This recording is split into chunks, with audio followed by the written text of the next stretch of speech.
मुंबईचे डबेवाले महाराष्ट्राच्या मातीतून आलेले 100% अस्सल मराठी. सदरा पायजमा, कोल्हापुरी चप्पल, डोक्यावर टोपी, मनात विठ्ठल भक्ती, शिस्त आणि प्रामाणिकपणा, वेळेचं काटेकोर पालन, अहंकारशून्य वृत्तीने सेवा आणि सामूहिक जबाबदारी ही मूल्य त्यांनी मुंबईतही जपली. पावसात, उन्हात, गर्दीत एकही डबा चुकू न देणारी ही जगातली अद्वितीय सेवा आहे. 2017 मध्ये उद्धव ठाकरे सेनेने डब्बेवाल्यांना मोठी आश्वासनं दिली. स्वतंत्र कंपनी, पहिल्या वर्षी 5 कोटी सरकारी सहाय्य, सायकल आणि पार्किंग सुविधा, कुटुंबांसाठी शिक्षण व आरोग्य मदत, कॉर्पोरेट भागीदारी आणि हो, त्यांच्या हक्काचा डब्बेवाला भवन. उबाठ आरोप करतात की फडणवीस मराठी माणसाला संपवायला निघाले, पण त्यांनी स्वतः काय केलं?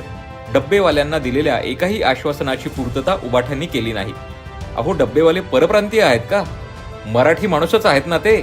पण आम्हाला आश्चर्य वाटत नाही, कारण मराठी माणसासाठी उबाठांचं धोरणच आहे यूज अँड थ्रो.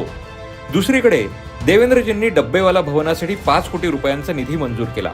प्रधानमंत्री आवास योजनेअंतर्गत 12,000 डब्बेवाला कुटुंबांसाठी घरं, प्रत्येकी 500 चौरस फुटाचा फ्लॅट, म्हाडासोबत करार, 30 एकर जमीन आणि 3 वर्षात बांधकाम पूर्ण करण्याचा स्पष्ट रोडमॅप.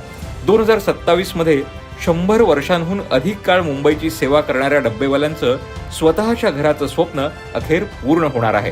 15 ऑगस्ट 2025ला मुंबईच्या बांद्रा वेस्ट येथे मुंबई डब्बेवाला इंटरनॅशनल एक्सपिरियन्स सेंटरचं उद्घाटन सुद्धा झालं.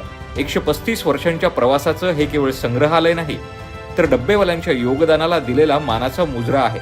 VR सिम्युलेशनद्वारे त्यांच्या दैनंदिन कामाचा थेट अनुभव देणारा.